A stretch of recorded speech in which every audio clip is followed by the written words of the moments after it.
नमस्कार, मैं हूं सिद्धार्थ शुक्ला और आप देखना शुरू कर चुके हैं SPN 9 न्यूज। जिस तरह से राहुल गांधी के पूरे राजनीतिक करियर के दौरान उनकी छवि सबसे ज्यादा उभर कर सामने आई है, वह है भारत जोड़ो आंदोलन के साथ। भारत जोड़ो आंदोलन ने न केवल राहुल गांधी की छवि को बेहतर बनाया है, बल्कि उस छवि को एक राष्ट्रीय स्तर पर नेता के रूप में भी उभारा है। अब इस पूरे अगर उनके इस राजनीतिक कदम को देखा जाए तो इसका सीधा मकसद था कि कांग्रेस की खो चुकी वोट बैंक को या फिर कांग्रेस की खो चुकी अस्मिता को दोबारा से जागृत करना। राहुल गांधी पूरे देश में अपने भारत जोड़ो यात्रा के दौरान एक टैगलाइन के साथ चल रहे थे कि नफरत के शहर में मोहब्बत की दुकान खोलने के मोहब्बत, और उन्होंने जो है ये नफरत के खिलाफ मोहब्बत की यात्रा है, इस तरह से उन्होंने पूरे भारत में चलाया था अपना भारत जोड़ो आंदोलन, और इसका सकारात्मक प्रभाव भी देखने को मिला कर्नाटक के चुनाव में। अब इसी आंदोलन का दूसरा पार्ट यानी कि राहुल गांधी का भारत जोड़ो यात्रा 2.0 या फिर 2.0 जिसे कह सकते हैं, वो दोबारा लॉन्च किया जा रहा है। मंगलवार को जब राहुल गांधी एक मोटर रिपेयर एक गैराज में जो है वो गए और वहाँ पर उन्होंने ये सारे ही मुद्दों के साथ में जो है कर्मचारियों के साथ काम किया, उनकी बातें जानी, उनके किस तरह से उनके साथ उनके बारे में क्या सोचना है, महंगाई आदि के लेकर के चर्चा की। कुल मिलाकर के राहुल गांधी का ये जो नया चुनावी एजेंडा है या फिर कह सकते हैं नया चुनावी कैंपेन है, इसे उसी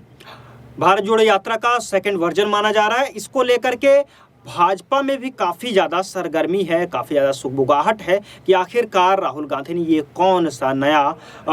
अपने पास से जो है अपने पिटारे में से ये कौन सा नया अस्त्र निकाल कर सामने रख दिया है। इस बात को लेकर के कांग्रेस तो अपने आप में जो है आत्मविश्वास से भरी हुई नजर आ रही है, क्योंकि उसने देखा था कि जिस तरह से भारत जोड़ो की यात्रा के दौरान कांग्रेस की छवि में कितना ज़्यादा सुधार हुआ था और कर्नाटक जैसे राज्य में कांग्रेस की एक बहुत ही तगड़ी एंट्री हुई है। अब इसके बाद राहुल गांधी का यह जो यात्रा है वह पैदल यात्रा नहीं है, बल्कि पैदल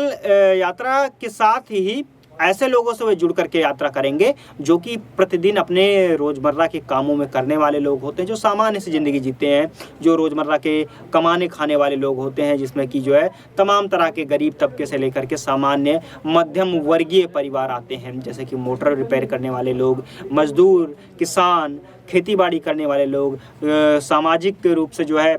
कह सकते हैं कि आप जो है दिन प्रतिदिन के काम करने वाले लोग, छोटे दुकान चलाने वाले लोग, हर तरह के मतलब की। तो इन सब लोगों से मुलाकात करने का सीधे तौर पर मकसद एक है कि राहुल गांधी आने वाले चुनाव में जनता से सीधे जुड़ना चाहते हैं और जनता से सीधे जुड़ करके इस बात को साफ करना चाहते हैं कि अगर 2024 के चुनाव में प्रधानमंत्री मोदी के खिलाफ उन्हें अपनी बात रखनी है तो सीधे तौर पर वह जनता के सामने जाकर के जनता के मुद्दों को सीधे अपने से अनुभव करके और इस बात को लेकर के वे अपनी छवि को भी जनता से जोड़ेंगे। कांग्रेस के कई नेताओं का कहना है कि यह एक बहुत बड़ी जो है कैंपेन है राहुल गांधी, लेकिन असल में जो है यह एक बहुत बड़ी रणनीति है, सोची समझी रणनीति है, और जिसके तहत राहुल गांधी अपनी चुनावी यात्रा से पहले एक कांग्रेस का छवि जो है दोबारा से पूरे देश में प्रतिष्ठित करना चाहते हैं और साथ ही अपने वोटों को लेकर के अपने आने वाले समय में लोकसभा चुनाव को लेकर के 2024 के तैयारी कर रहे हैं। ऐसा नहीं है कि यह जो है केवल चुनावी राज्यों तक सीमित है, यह चुनावी राज्यों के अलावा भी उन भारत के लगभग सभी राज्यों में यह यात्रा जो है भारत जोड़ो यात्रा का दूसरा फेज, दूसरा पड़ाव जाने वाला है। और यह यात्रा पैदल नहीं होगी, मैं बार बार बता रहा हूँ कि यह यात्रा पैदल नहीं होगी, बल्कि पैदल की जगह पर ये गाड़ियों से सफ़र की जाएगी, छोटे मोटे यात्राओं से, बस से, ट्रेन से, लोकल साधनों से सफ़र करके राहुल गांधी सीधे जनता से जुड़ करके सारे के सारे मुद्दों के ऊपर अपनी बात रखना चाहते हैं। फिलहाल उनके इस 2.0 भारत जोड़ो यात्रा से जो भी जानकारी या जो भी अपडेट्स होंगे आपको बताते रहेंगे। आप जुड़े रहिए बस हमारे साथ और देखते रहिए। वैसे आपका इस बारे में क्या मानना है? क्या कुछ राहुल गांधी का यह कार्यक्रम खास होने वाला है या भारत जोड़ो यात्रा का दूसरा वर्जन सफल होने वाला है? कमेंट बॉक्स में जरूर कमेंट करके बताइए और देखते रहिए हमारे चैनल को। धन्यवाद।